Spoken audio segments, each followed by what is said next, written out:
guys, Caleb here, back again with more Red Knot. This time we are looking at our first ebook by Jamie Sedgwick, The Dragon's Breath.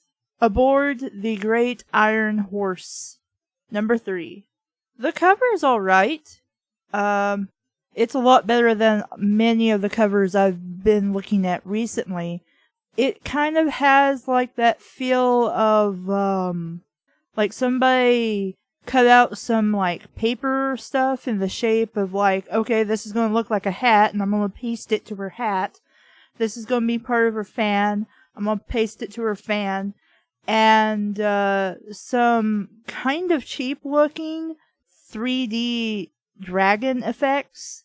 But together, I think it creates a nice cover. Basically, it's just a lady standing there with her fan out and a dragon who's laying at her feet. Smoke is coming out of his nose. And that's about it. As the Iron Horse journeys ever deeper into its mysterious post-apocalyptic world, the crew encounters a lone knight on a quest to slay a dragon. They mock him at first. But when they arrive at the fog-shrouded city known as Stormwatch, the streets are abandoned, the doors are locked, and the citizens are terrified to leave their homes. One old woman, alone and seemingly insane, confronts the crew with this ominous warning, "Beware the dragon's breath." They hear the knight's words echoed in her statement, and begin to realize that things may not be as they appear. Then, as night closes in, strange things begin to happen aboard the Iron Horse.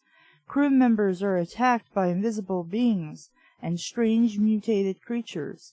One by one, they begin to vanish. When it seems things can't get any worse, they realize their adventure has only just begun. And that maybe, just maybe, dragons really do exist.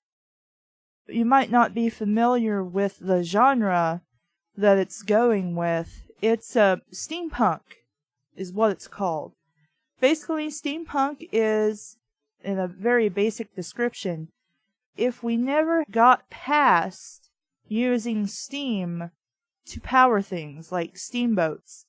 So steam is the major source of power for anything, like creating golems based off of gears and steam, such as when it talks about Socrates having a chimney, a vent behind his ear, basically, and steam came out because he works on steam produced from a steam engine inside himself. Also, steampunk tends to be based more around the era it was used. So you'll see a lot of people dressed in kind of Edwardian, Edwardian-inspired clothing. You'll see most characters, people in that setting, will be dressed in Edwardian clothing. And basically it's incredibly inspired by that time period, as well as combining fantasy elements with futuristic concepts. Not always, but sometimes. It's basically an alternate Earth kind of thing. Engineer's Log, Day 120. I have intervened in no less than 6 fistfights since our departure from New Boston. My mechanic, River, was involved in at least half of those, which is no small accomplishment considering she spends most of her time alone in engineering. I blame the crew's restlessness on their desire to apprehend their enemy, an ex-crewmate named Burke, but I'm certain the gloomy landscape has also played a significant role in their temperament. The glaciers and sub-zero temperatures of the wastelands are far behind us now, but the snowy tundra has given way to an arid landscape of sage-dotted hills and rocky, wind-eroded beaches. It is a cold and sometimes bizarre landscape, littered with stone ruins and giant statues, weathered and decayed into surreal, sometimes grotesque caricatures. revealing only the slightest suggestion of what they may once have been. Many stand several stories high, and their smooth, irregular shapes draw the eye and fire the imagination with a palpable sense of dread. Meanwhile, we have twice been delayed by broken rails, which, according to the steam scout's reports, should have been in perfect condition. The most recent came up on us at high speed. If I had not seen it in time, the Iron Horse would have been derailed. I cannot say with any degree of certainty what sort of creature has been attacking the tracks, but I know that it is large. One of my crewmen located a partial print in the rocky soil that measured nearly 5 feet across. This comes as no great surprise after witnessing the increasingly bizarre genetic anomalies populating this area. Just yesterday we saw a great worm-like creature browsing through the earth, bursting into the air with a great spray of soil and rocks, only to disappear again almost instantly, leaving only a circle of disturbed soil in its wake. Before that we discovered a herd of winged caribou speeding across the plains. Despite their wings, these were flightless creatures, and it is clear to me that these and other genetic mutations were the work of starfall. The only conclusion I can draw from the increasing frequency of such sightings is that we are fast approaching a great reservoir of the rare element. This is heartening news, because we have exhausted our stores of the fuel. I have supplemented this by burning coal, wood, and even kerosene in the train's center burner. This has limited us to half speed, and those supplies are nearly exhausted as well. With no timber to harvest in this barren land, our situation is dire. The Iron Horse cannot go back the way it came. We must burn what precious little fuel remains in the hope that it will bring us within reach of a new supply of starfall, or at the very least a sufficient supply of timber or coal. I only hope I can keep my crew from killing each other before that happens. Chapter 1. A burst of blinding light stunned Micah as he stepped through the engineering door. The halfling winced, raising a hand to shield his eyes. Sparks danced across the floor, accompanied by the loud, arcing sounds of electricity. The deep, percussive drumming of a steam engine somewhere in the corner sent vibrations across the floorboards and up through the soles of his boots. River stood at the workbench in the center of the car. She wore darkened goggles, a leather apron, and thick leather gloves to protect her from the flying sparks. Micah called out to her, waving his arms to get her attention, but the crackling welder and the whine of the generator drowned out the sound of his voice. He tried to avert his eyes as he circled round to the shielded area behind the generator to wait for her to finish. The lightning rod, or arc welder as it was also called, was an uncommon device. The fact that it was electrical made it a rare example of high technology. So it's like a reverse lightning rod? A compact but powerful steam engine drove the generator, which in turn powered the welding apparatus. Primitive as the device was, the welder represented the very pinnacle of engineering. Only in Sanctuary did greater marvels exist. And now all I'm reminded of is Tempest Tales. When River finally pulled the rod away from the metal, the sparks faded and the noise died down a bit. She tossed the welding probe onto the bench and stepped around to pull the large switch on the wall, cutting the flow of electricity. She then opened a pressure valve on the boiler, allowing the steam to vent out of the piping with a loud hissing noise. Clouds of vapor filled the room and began drifting out into the passageway. The generator's copper coil hummed as it gradually slowed. "Hi!" Micah said loudly. River flinched. She pulled her goggles down and turned to stare at him. He was almost hidden in the corner, grinning sheepishly up at her as she glared. "I didn't mean to startle you," he added. River looked him up and down. The halfling was dressed in his usual waistcoat and tall boots, and she saw the stem of his favorite ivory pipe sticking out of his pocket. His eyes gleamed with excitement, and under his long, imp-like nose, a playful smile turned up the corners of his thin lips. "What are you screeching about?" she said with an unmistakable tone of irritation. "There's a city up ahead." River frowned. With the back of her glove, she wiped a bead of sweat from her cheek. It left a dark streak that ran down towards her chin. She stepped around the generator and leaned across a workbench to gaze through one of the side windows.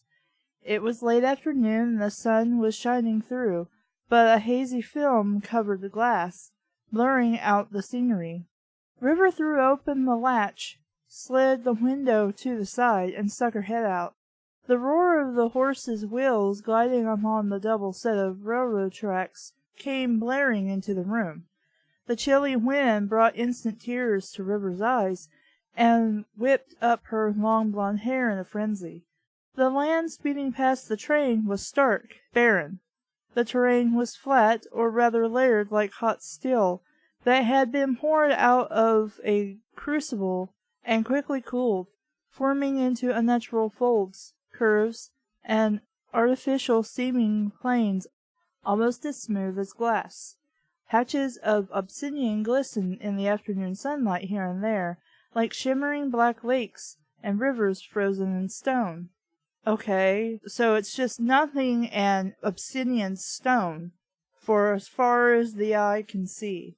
Ahead of the iron horse, far to the south, River saw what appeared to be a tall castle flanked by two towers resting on the summit of a mountain. A wall stretched out on either side, crawling across the mountain tops to vanish in the distance. She pulled her head back inside and slammed the window shut. "It's another mirage," River said, tossing her gloves onto the bench. "No, it's real this time. Socrates said so." She regarded him in the way an adult might respond to a child known for telling lies. "Are you sure? This has happened before, and it always turns out to be a mirage." "How is there a mirage here? I mean, granted, I don't know how mirages work in the desert, but usually you have to be suffering from sunstroke and dehydration to start seeing things. If you're happily on a train, I don't know how you can be seeing things." "See for yourself," Micah said, his grin widening. "Socrates is waiting for you." River pulled off the leather apron. "I was finished here anyway." Micah stepped closer to the table and saw a steel cylinder attached to some sort of metal framework. River had secured a length of flexible copper hose to one end of the tank, and a strange leather mask with clear glass lenses at the other. "What are you working on?" "It's a portable submersible oxygen apparatus." "A what?" "After a trip through the Forgotten Sea, I thought it might be useful to create some sort of portable breathing system, in case we're ever trapped underwater again." "So it's an air mask," Micah said. River looked at him. "No, it's a portable submersible oxygen apparatus." Micah scratched the stubble on his chin. "That's a lot to remember. Why don't you name it something like the Breathinator?" "The Breathinator? What? That's a shitty name. Just saying it's a... What did he say it was originally? An air mask. Yeah, is good enough." "Because that sounds ridiculous," River said, heading for the door, "and I didn't invent it for simpletons who can't remember what it's for." "I can remember what it's for, it's just your name is shit and too long and complicated." "How about oxygengizer?" Micah said, following her out into the hall. "Or inhalator?" As they made their way through the long series of passageways to the front of the train, Micah continued sprouting off ideas. River ignored him, 'cause she is an asshole. She politely acknowledged the crew members they met along the way and kept moving. In River's opinion, the others found it far too easy to while away the hours gambling and lounging, when they could be using their time productively. Doing what? She had run out of patience with pretty much all of them. She had to straighten out a few already, when they'd had too much to drink and forgotten how to respect her space. It was one thing to be a worthless drunk, another entirely to grope her without permission. Well, I kind of agree there. River had spoken to Socrates about the problem on several occasions, but so far the commander had been reluctant to take any serious action against the crew. Then maybe you should pick a new career choice. There's nothing that says you have to be a part of this crew. Also, that makes your captain sound like an asshole. Why are you following him if he does not give two shits about harassment going on? A few minutes later, River and Micah passed through the empty tender car and stepped into the cab of the locomotive. They found Socrates perched on a tall metal door near the controls, leaning sideways with his head extended out the window. As they entered, the steam-powered gorilla pulled back inside and grinned broadly. His dark blue fur was flying straight back from his face, as if the wind had frozen it that way, between his wild hair and his disconcerting simian grin. He looked more like a rabid animal than the highly intelligent automaton he was. So he's like a robot in the shape of a gorilla. I was thinking we were referring to him as like he was a gorilla of a man, but apparently no, he actually looks like a gorilla. Micah told you the good news, Socrates said. River tried to suppress her grin. Is it true, then? We've found civilization. Socrates handed her his spyglass. River stepped out onto the platform. She blinked against the wind as she put the scope to her eye. She zeroed in on the dark shapes rising in the distance. Black clouds hung over the horizon, making the shapes blend in with the background. A glint of light caught her attention, and River twisted the spyglass, dialing in the focus. A window on one of the towers came into view. Nearby she saw a wide balcony decorated with plants and furnishings. Well, Micah said, is it real or not? Of course it is, she said. Socrates already told you so. Even though you totally disagreed with this dude, like, a page ago. You're a dick. Micah narrowed his eyebrows and made a sound in his throat. How can you be sure? Socrates said with a clever smile. Mirages don't reflect the sky. That structure has windows made of glass. Well done. What else can you tell me? She peered through the scope again. There is a town below the castle. A fort, maybe. It's in good defensible position, with mountains on one side and low-lying plains on the other. I can't tell how big it is, but I think I see a palace. Ellipses. She lowered the scope and looked at him. Do you think all this was built after the cataclysm? I'm quite certain, which means this may be the most advanced civilization we have ever encountered. I expect they must be a truly remarkable people. River stared at him. Socrates was fascinated by humans. He enjoyed studying their culture, their history, and especially their food. Strange as it may have sounded, the ape loved to cook. He had a collection of cookbooks, and occasionally he even helped prepare the meals for his crew. His favorite was bread.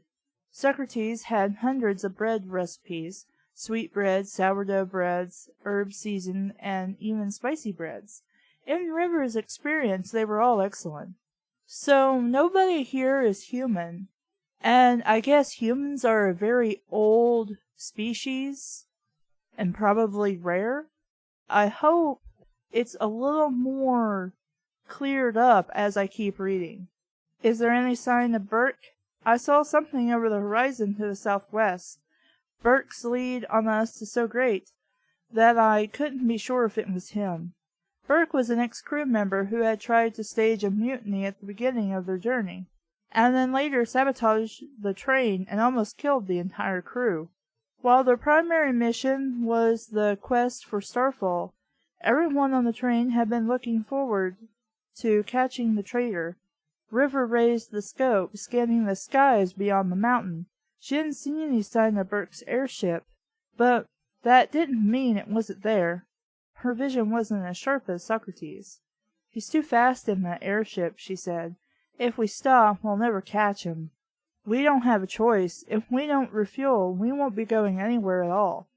Fine, as long as we don't waste any time. When will we arrive? Within the hour. Perfect, said River.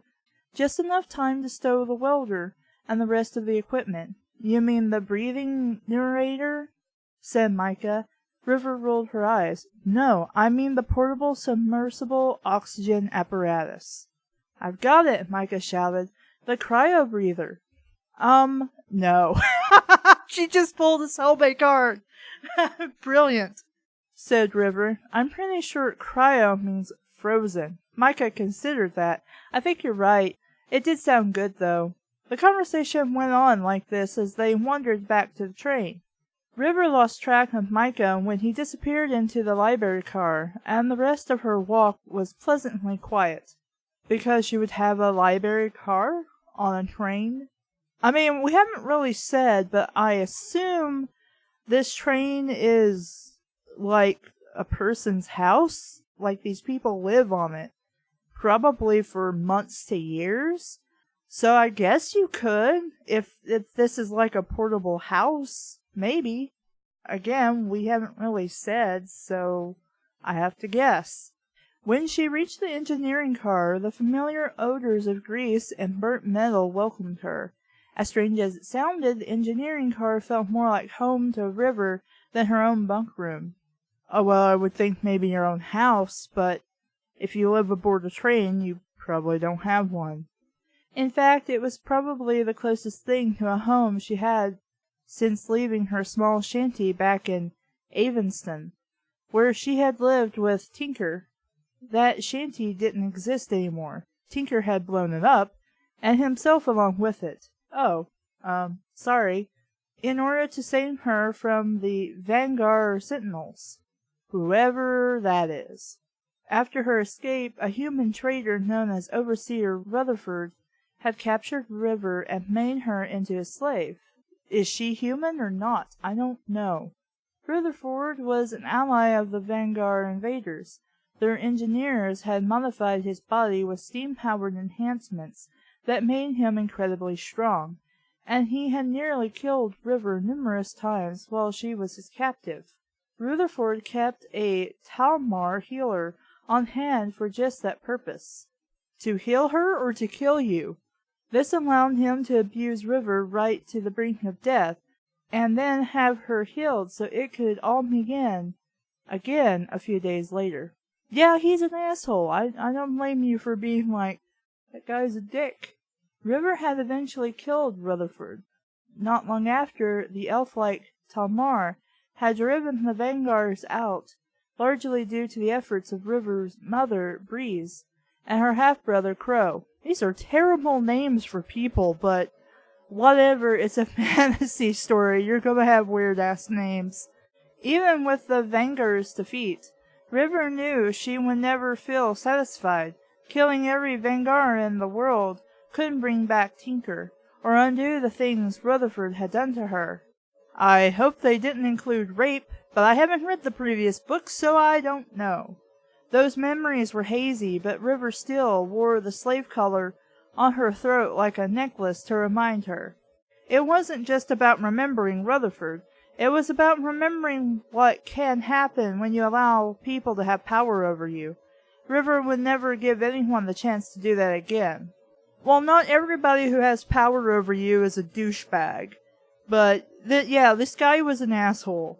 Now, see, this is what you want to do when you're writing. You want to give enough information to make your reader curious about picking up the previous books in the series, but also explaining just enough that they're not lost as to certain things that are going on in the story. There's still not been really a lot of explanation about what River's race is supposed to be, but probably as we go through the story, more is revealed. River began stowing her tools and equipment safely back in their containers. While she was working, Pirate stopped by for a visit.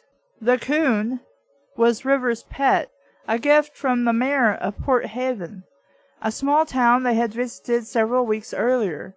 She gave Pirate free rein of the train, and he had become something of a mascot for the crew. The raccoon still spent his nights in River's compartment, but his days were mostly spent in the dining car begging for snacks and shots of rum. I don't think that's good for a raccoon.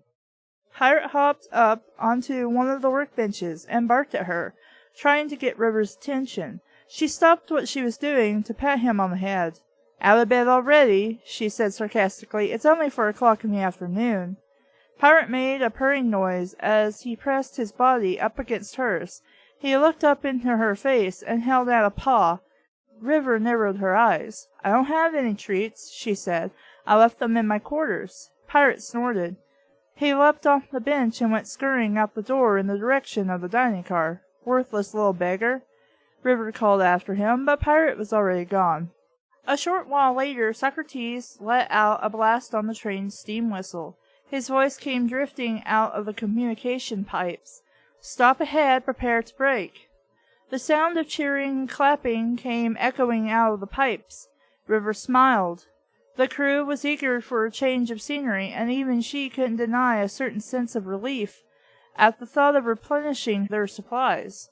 She only hoped the delay wouldn't be too long. Burke already had a substantial lead on the train, and River would be furious if they lost him. Well, I'll say this.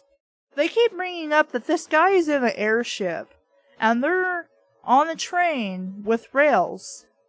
Wouldn't he just go to the place that the train can't go, because he's in a motherfucking airship? Unless they're both gotta go to the same place for some reason, I don't know. He has free rein to go wherever he wants, pretty much. Unlike a train, which has to stay on its rails. There was a loud screech of metal against metal as the brakes engaged, and the train lurched beneath River's feet. She steadied herself against one of the work tables as the horse decelerated. The movement smoothed out. River left the engineering car to meet the rest of the crew at the front of the train. She took a few seconds along the way to retrieve her spring-powered revolver from her quarters. She had learned to take precautions when meeting new people. Yeah, I can understand that you're a little iffy about meeting people that you don't know well, and thus don't trust. Most of the crew had gathered on the large platforms at the front and rear of the dining car. River pushed through the crowd and up to the wrought iron handrail. She found herself standing next to Cale. The sinewy, dark-haired warrior had been her friend since childhood. He didn't notice her at first. His entire focus was on the city. "Good afternoon," said a voice behind her. River turned to see Thane, the tall blonde bard, because specifically he is a bard.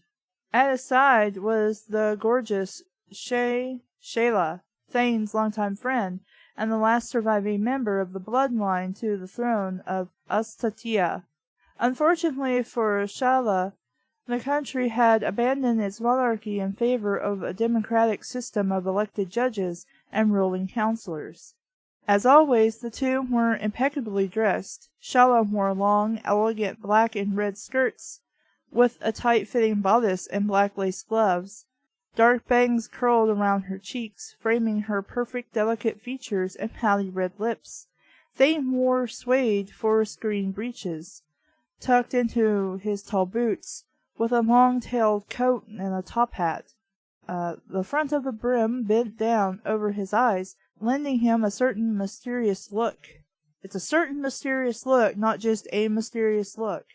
By contrast, Cale wore a sleeveless tunic, unbuttoned, of course, a pair of cloth breeches rolled up to his knees, and a pair of sandals made from some sort of corkwood, and he smelled like he hadn't washed in days. "It's about time," Shayla said. "We've been cooped up in this train for weeks." "River doesn't care about that," Cale said, turning to face them. "Her inventions are all she cares about." That statement wasn't entirely fair, but River fought the urge to defend herself. She knew it would just draw her into an argument. "I guess, but just say, I really like my inventions, so what's wrong with that?" She glanced up into his smoldering blue eyes and bit her lip. Cale was her oldest and dearest friend, and he knew her better than anyone else. He was convinced that they were destined to be together. "Then he's not your friend, exactly. He's your maybe boyfriend, assuming you want that." River's recent seclusion in the engineering car was probably the reason for his snarky tone. "What's that?" shouted Lauren, one of the train's Talmar warriors. River glanced at him. Lauren was old, approximately 150 years, give or take a few, other than his silver hair and a few minor age lines that marred his elfin features. He looked more like he was in his 20s. River followed his gaze to a shining speck about a mile up the tracks. "It looks like metal," Thane observed. "I hope the tracks aren't damaged again." As if in answer to his comment, Socrates tightened the brakes, and the train lurched again, sending them all grasping for a handhold. The wheels screeched as the train slowed to a crawl. Strangely, the iron horse did not come to a full stop. Instead, Socrates allowed the train to idle along the tracks at the pace of a brisk walk. The clouds closed in overhead, darkening the landscape around them. Like suddenly? Slowly, the shining object morphed into the shape of a man on horseback. As they drew closer, River realized that the horseman was in fact a knight dressed from head to toe in shining armor. Okay, that's random. In his right hand he carried a long lance, in his left a shield emblazoned with a yellow dragon on a field of black and gray clouds, and his horse, it was not an actual horse, she realized, but a machine. The steed's framework was made of steel, polished into a mirror-like shine, and decorated with panels of intricately embossed sheet metal, decorated and shaped into the smooth equine flanks and chest of a horse. Here and there River caught glimpses of gears and springs beneath the framework, and over the riding clip-clop of its steel hooves on the stone ground she heard the mechanisms working inside the creature.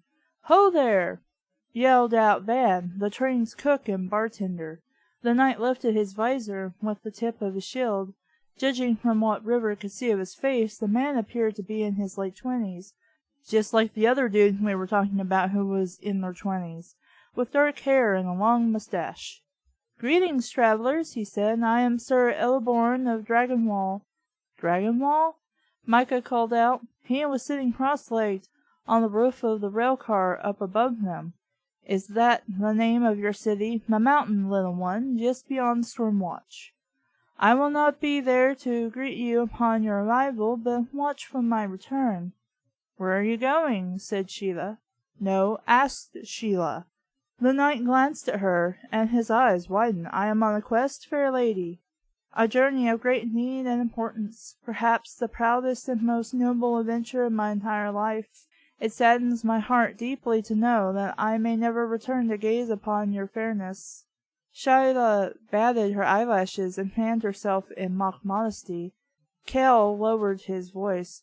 "This one's a smooth talker, might even give you a run for your money thing." The bard ignored the comment. "Is your quest dangerous, Sir Elberon?" Sheila said from behind her fan. The knight tilted his head to the side and smiled thinly as he looked over the rest of the crew. "We are all in danger, fair lady. 'Tis the reason I ride out this day. I ride to slay the fell dragon and restore our kingdom to its once greatness." "Dragon?" Cale laughed. "You must be joking." Sir Elberon regarded him with a distasteful look. "This is no joke, friend, though you may soon come to wish it had been." With a toss of his head, the knight flicked his visor down. "Beware the dragon!" he shouted, spurring his mechanical horse into a trot. As he pulled away from the train, he called over his shoulder, "And beware the dragon's breath." They all watched as he rode away from the train, across the smooth, weather-worn stone, the clip-clop of the hooves and the whist-whist of the machinery echoing out over the landscape. "What an odd man," Sheila said. "Do you think he's insane?" "Obviously," Kel said with a snort. "The fool thinks he's a knight." "Maybe he is," said River, staring after him. Kel turned to face her. "There's no such thing as knights, and especially not dragons. They're fairy tales." Correction. Knights exist. People can still be knighted in certain countries. I can't really speak about this world, but I assume there's like military and officers of some kind. They would technically be knights. River arched an eyebrow. Like the undead at Castle Blackstone, she said, or the giant worms we saw yesterday. That's it, Micah said. The dragon must be one of those worm creatures. River glanced up at him. It's possible, she said. But what about the other thing, he said. Beware the dragon's breath. What do you suppose that means? They all stared at her for a moment, and then turned their attention back to the city. The train rolled on. Chapter 2. Of all the crew, no one except Socrates shared Micah's great love of maps, and drawings, and dusty old books. I think we could use some commas there. The halfling was a highly skilled artist, and with his love for drawing and collecting maps, he had been a natural choice as the train's cartographer. Micah was honored to have the position, and he took his work quite seriously. He was still sitting on the roof of the dining car as the iron horse rolled up the slow incline towards Stormwatch. This vantage provided an almost flawless perspective for the first drawing of the city. Micah hurriedly searched his satchel for an appropriate charcoal insert, and once he'd located the correct size, fumbled with his mechanical pencil for a few seconds, getting it assembled. He began by sketching a rough outline of the town, with its stone-walled buildings and steep, clay-tiled roofs. He narrowed his eyebrows, squinting as he searched out the details of the road behind Stormwatch, leading up to the castle at the top of the mountain. He sketched the general outline of the castle and its towers, and the impressive wall stretching into the silence. By the time Micah had the image drawn, the horse had pulled into Stormwatch.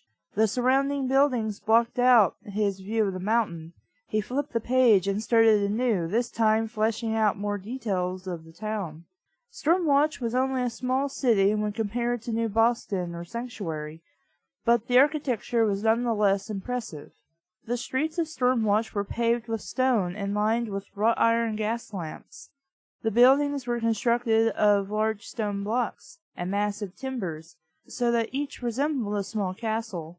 Many of these buildings were interconnected, or rather the larger buildings had been divided up into smaller sections to make room for more shops and dwellings. Here and there catwalks connected the upper stories and stretched across the streets. Micah noted scorch marks on the stone walls of some of the buildings, and hastily included them in his drawings. As he captured these details, the iron horse rolled to a slow stop before an ancient railroad depot. It was little more than a raised stone platform with a decaying old building at the end, and a few benches along the tracks. In the street at the edge of the platform, just a few yards away, Micah saw a stooped old woman leaning heavily on a gnarled wooden stick. She had straggly gray hair and was dressed all in black. Micah rose to his feet and waved at her. "Good evening," he said. "Are you a friend of Sir Elberwin?" The old woman turned her head sideways, staring at him curiously. She took a few steps closer and glared up at him in silence. "I am Micah," he said. The woman snorted and shook her head. "You're early," she said in a raspy voice. She turned away and started hobbling up the street. "Wait!" Micah called out. "Who are you? Did I say something wrong?" At this point, the other crew members had begun? Wouldn't it be began? Anyway, had begun to exit the train. The woman heard the commotion and glanced back over her shoulder. About that time, Socrates leapt down from the locomotive and landed heavily on the depot platform. The gears inside his body clinked and hummed as he straightened up. A puff of steam rose from the tiny chimney behind his ear.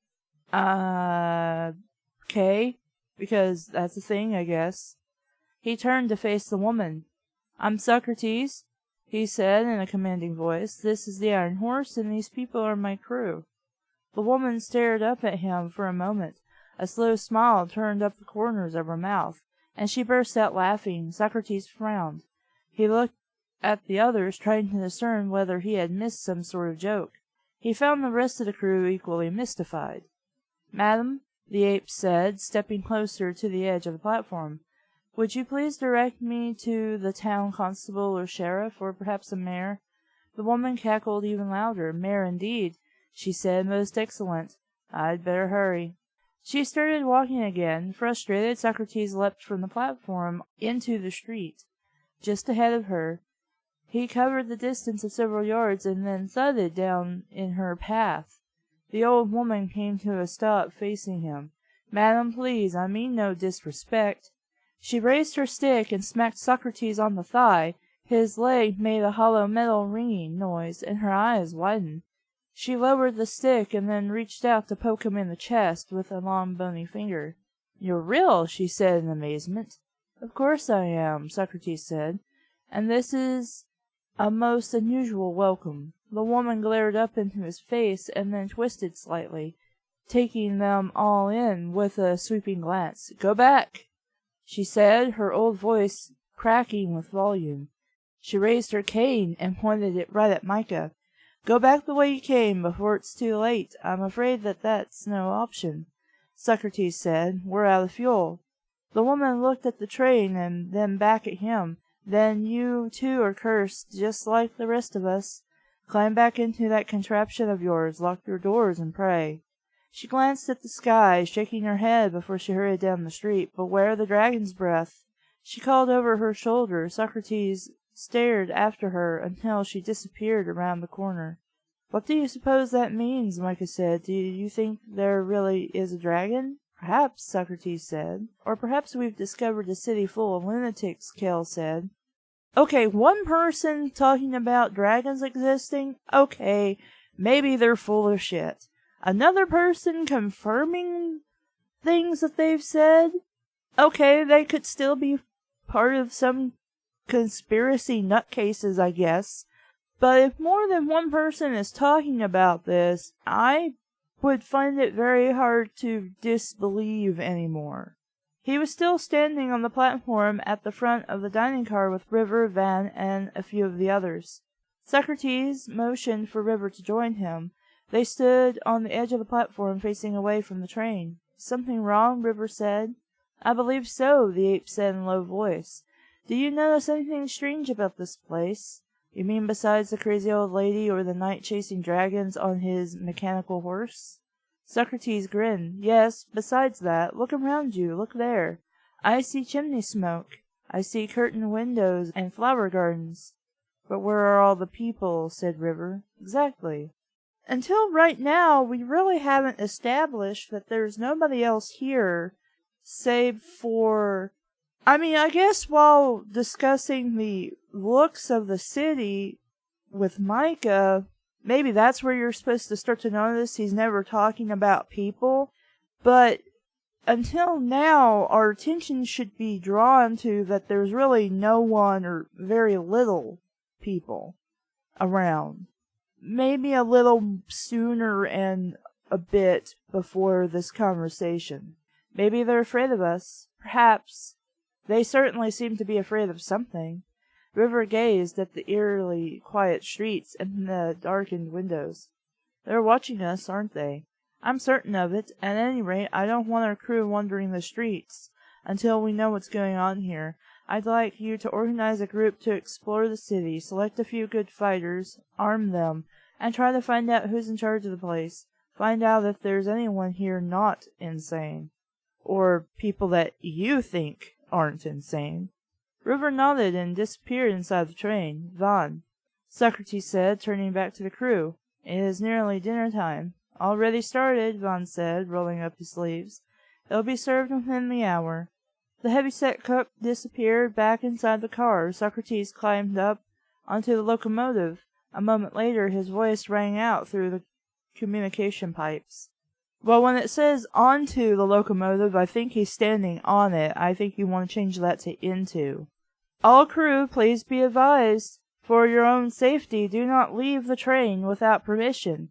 We will be making contact with the town leaders shortly. In the meantime, enjoy your dinner and rest up for a big day tomorrow. Up on the roof, Micah gathered up his pencil and sketch pad, tucked them back into his satchel, and headed for the ladder. If he hurried, He might have time to capture a more detailed drawing of the city before nightfall. He had made his way through the corridors and passages to a point about a quarter of a mile outside the city. Altogether, the train was more than half a mile long, but here, Micah had decided, was the perfect view of Stormwatch. He climbed back onto the roof and selected a good vantage point. Then he opened his satchel, selected his favorite pencil, which I guess is different from the one he had at first, and once again began to draw. As he worked, Micah heard the voices of the crew echoing down from the depot, the folding tables being erected on the platform, and the ching-ching of silverware. The smell of meat and fresh-baked bread came drifting down towards him. Micah's stomach rumbled, but he continued to work, consumed by his desire to capture the scene. The last rays of sunlight vanished behind the mountain, darkness came, and along with it a dense fog that settled gradually over the city. Micah raced across the creeping shadows and obscuring haze as he hastened to put the finishing touches on his drawing. He absently reached for a colored pencil, because he has those, you now know this, and realized he couldn't tell if he had selected blue or red. He sighed. "No time for color tonight," he mumbled under his breath. "At least I have the bones of it in place." Micah heard a wolf howl somewhere in the distance. It was an eerie, mournful sound, and it sent a chill crawling down his spine. He rose to his feet, gazing out into the misty darkness. Somewhere out there another wolf responded. Micah hurried back up the train, leaping from the end of the boxcar to the next. Within just a few yards, the halfling found his breath coming in deep gasps. He paused, looking back the way he had come, and realized that the view from the top of the train had been deceptive. The climb into Stormwatch was much longer and steeper than it had first seemed. Micah turned, raising his gaze towards the city, and found that Stormwatch had vanished in the mist. In fact, the fog was so dense that he could barely see to the end of the next car. Micah pushed on. The metal roof felt slick under his boots, and his footfalls echoed hollowly as he trudged along. His limbs felt heavy, as if he were carrying a great load on his back, and it seemed that no matter how slowly he walked, he still couldn't catch his breath. Soon every step became a struggle. "It's the fog," he thought. "The stuff is so thick I can't breathe." Micah dropped his satchel and sank to his knees. Perhaps he was ill. Perhaps he'd been smoking his pipe too often. A rustling noise, like dry grass in the wind, shook him out of his thoughts. Micah crept over to the edge of the roof and peered down through the haze. He could see a few feet of slick, damp rock along the tracks. The mist swirled about him, the currents and eddies twisting into hypnotic spirals that left him feeling dizzy as they washed over him. A shriek cut through the night, and simultaneously Micah felt a whoosh of air across his face. He tumbled backwards and landed awkwardly on top of his satchel. A panic came over him as he searched the churning gray skies with wide and blinking eyes. Not far away he heard a sharp rattling sound that instantly brought to mind the venomous snakes of his homeland, high in the Black Rock Mountains. Micah cautiously rose to his feet, sliding the strap of his satchel across his chest. The rattling sound grew louder. It seemed to echo around him, coming from every direction at once. The fog was so dense that Micah could no longer see more than a few feet. His pulse quickened, and his breath grew loud in his ears. The fog gusted away from the train for half a second, and Micah saw something large and glistening moving along the tracks down below. He froze, staring breathlessly into the swirling haze. The mist parted, and he saw the rattles of a viper's tail stretching out the full length of the railcar. A panicked cry nearly escaped his lips, but he forced it down. He stepped back, blinking in disbelief. There was no such thing. No snake could be that long. It wasn't possible. "Have you seen pythons?" The rattling sound rose to an ear-piercing crescendo, like 1,000 snare drums covered in broken glass. The fog twisted and turned, the gloom pressing down like a smothering blanket. Micah heard a hiss behind him and spun around. He came face to face with two large glowing reptilian eyes. Micah turned and ran. He leapt from one boxcar to the next. His heart drummed in his ears, and his limbs were heavier than stone.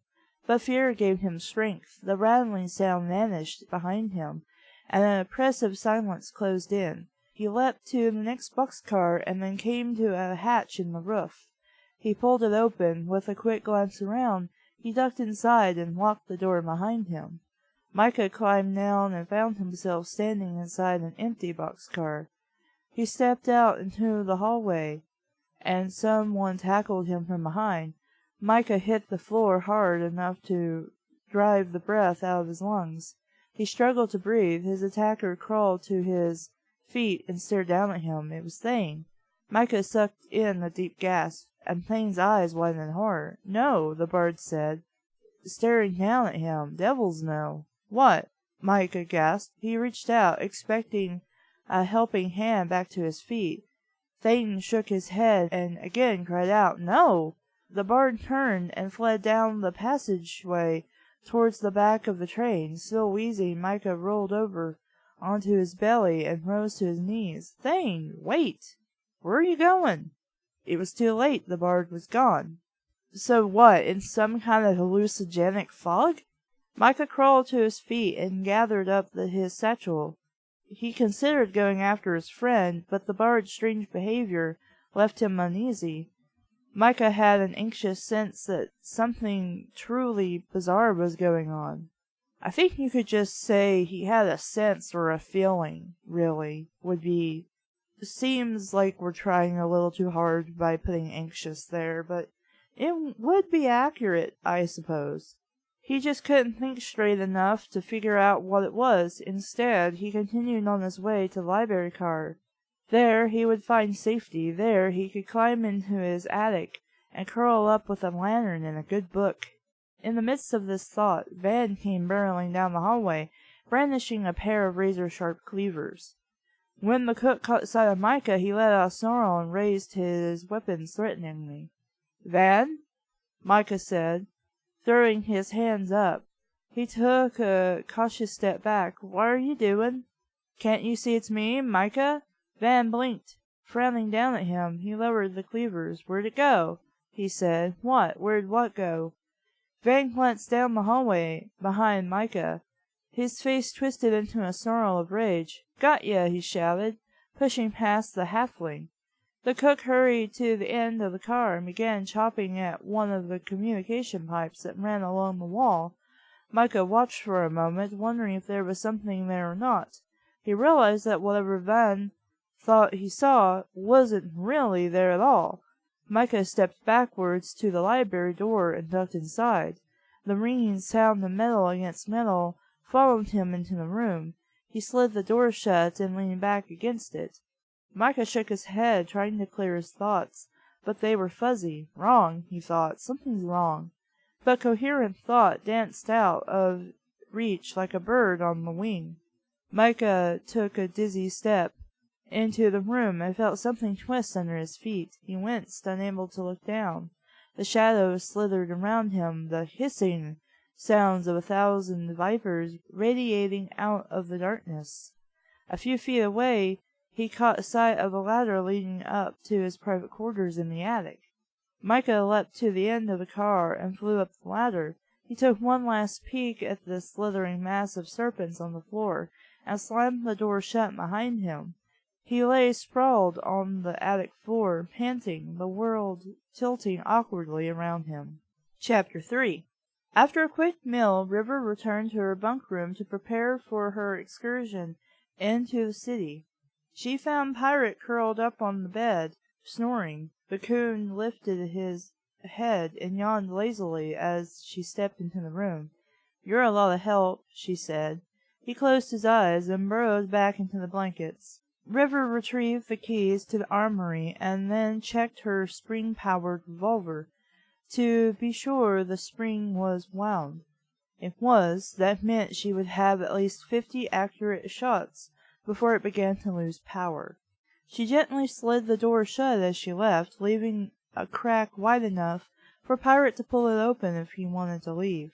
River proceeded to the armory, where she collected 3 blunderbusses with extra ammo, balls, and powered charges. It would be nice if we had something to compare that to, because I don't think a lot of people are going to know what blunderbusses are. And I can't really think of what they are to really describe to y'all what they are. So look it up, because I currently don't have internet connection. She wanted her group well armed. With darkness closing in, and the streets of Stormwatch seemingly abandoned, River couldn't ignore the uncomfortable feeling that had begun gnawing at the pit of her stomach for the last hour. Something about the town just didn't seem right. The night, the old woman, the empty streets, all these things were creepy. Were creepy enough. But compounded with the cryptic statements about dragons, River had a sense of growing unease that she just couldn't shake. She returned to the depot just as her volunteers were finishing their meal. River had an armload of weapons to distribute among them. "I want to be extra cautious," she said, placing the blunderbusses on the table. "We don't have any idea what we're going to find out there, and I don't want a repeat of the Forgotten City." Van grimaced. "I'll second that," he said, and then added, "I'll take one of those if you don't mind." River handed him a blunderbuss. She turned her gaze on Cale. The muscular warrior's presence in the group came as no surprise to anyone. His simmering romance with River had been an ongoing drama amongst the crew for months. So there's even gossip among a bunch of people on the train. Many had placed bets on whether the couple would eventually get together. According to Cale, this was all but certainty, but River's mind it wasn't even an option. She had grown up with Cale. She loved him dearly, but when she looked at him, it was impossible to see him as anything but a hyperactive little boy. Cale accepted the weapon with a wink and a cocky smile, which River ignored. That he was now dressed in proper attire, including his good boots and a leather coat. "And you too," she said, glancing at the young Talmar warriors, who had volunteered to join them. Kainan, think that might be Kainan, was dark-haired and brooding, and his female companion, Tasha, had violet-colored hair and at least half a dozen ear piercings filled with gold loops. "We're fine with our weapons," Kainan said. Tasha nodded her agreement. River wasn't surprised. The wood folk were untrusting of technology and metallurgy. Metallurgy, really? But highly skilled at archery. The Talmar had once been human, until an incident with Starfall had permanently altered their genetic structures. So what, it's like radiation? They tended to be smaller and thinner of build than humans, with finer, more delicate features. They had large almond-shaped eyes that came in striking colors such as violet, gold, crimson red, and vivid crystal blue, and they also had pointed ears. But the real differences between Talmar and humans ran deeper than their physical appearance. The Talmar didn't just look different from humans, they were something else entirely. The long-term effects of absorbing starfall into their bodies had not only modified their physical characteristics, which, keep reiterating, I don't need to know it again, but also left many of the Talmar with seemingly psychic powers. That's interesting. The ability to reach out with their minds, to communicate with trees and animals, even the power to heal. So magic, really. But all these gifts came at a cost. Iron had a tendency to absorb starfall. Once imbued with the rare element, such iron became highly prized for technological reasons. Because of its unusual density and inherent energetic properties, it made excellent springs to power airplanes and other inventions, which I guess is different than an airship. But to the Talmar physiology, iron was destructive. Simply touching iron or steel could sap a Talmar's energy. Over time, the effect could even be permanent. So it had been with the small group of Talmar traveling on the Iron Horse. They had voluntarily accepted that their powers would wane and possibly even vanish over time. They had overcome their fear and distrust of technology, and they were willing to make the sacrifice. It was a small price to pay for the chance to save the race and their new homeland in sanctuary. With their expedition sufficiently armed, River led the group down the ramp and into the surrounding streets. Darkness had fallen, and the fog had begun to close in. The street lamps put out only scant halos of light, but the 2 brass lanterns they carried provided more than adequate illumination for the small group. As they moved deeper into the city, they paused here and there to peer into darkened windows and knock on heavy wooden doors. They stopped at a butcher's shop, and further down the street a cobbler's. No answer came. "There," Kanan said at one point. They followed his gaze to a window on the upper story of a building up ahead. "What do you see?" River said in a whisper. The Talmar were well known for their night vision. As far as River could tell, the ability didn't depend on starfall. Rather, it was due to a permanent change in their physiology, probably as a result of living nocturnally for so many generations. In all likelihood, starfall had contributed to the change, but night vision was now a racial ability. "There was a light," Kanan said in a hushed voice. "As soon as I looked, it went out." "They're watching us," Kale said grimly. "These houses are occupied, but nobody will come out and talk to us. We should break down the door." "No," River said. "If they aren't coming out, it means that they're afraid of us. Breaking into their homes would only validate that fear." Kel rolled his eyes. "You worry too much. You sound like Socrates." "She's right," said Vaughn. "Worse yet, they might be waiting on the other side of the door with blunderbusses of their own. If it was my home, I would be." The tall warrior glanced at a nearby doorway and then down at the blunderbuss in his hands. "Good point," he mumbled. "Come on," River said with a sigh. "Let's knock on a few more doors." They turned the corner onto a broad street that cut a path straight through the heart of the city. Through the drifting fog, they caught a glimpse of the outer walls of the palace. They headed in that direction, moving in a loose group. A few seconds later, they heard rustling noises echoing through the streets around them. River caught a flash of movement in the corner of her vision, and spun around with her lantern held high. Something invisible whooshed past the group. "What the devils?" Van said. They all turned, weapons drawn, eyes scanning the fog. River glanced at Kanan. I'm going to mispronounce that name constantly. "Can you see anything?" she said under her breath. She asked under her breath. "Not with those lanterns burning." River turned her lantern down and set it on the cobblestones. She nodded for Van to do the same. Adjusted to a minimum burn, the lanterns cast tiny, barely visible halos in the mist. The Talmar scanned the area, and then both shook their heads. "Nothing," Tasha said. "There's nothing there."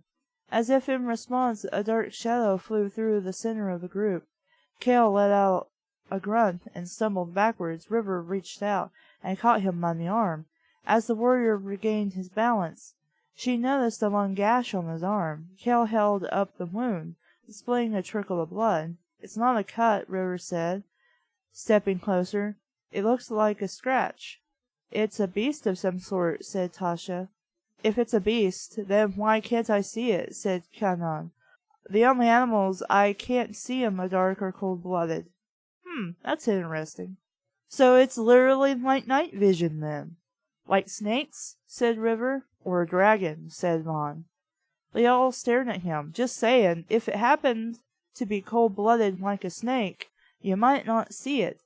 "There's no such thing as a dragon," River said. "Dragon or not, I'm about to scratch back," Kale said angrily. "Show yourself!" There was a rustling noise, and Kale instantly went sprawling face down on the street. The blunderbuss slipped out of his grip and clattered across the pavestones. Tasha loosed an arrow. I think we could loosed and just say she shot an arrow. Or she pulled an arrow and then she let it loose. It vanished in the fog. A second later, they heard it strike the wall of the nearby building.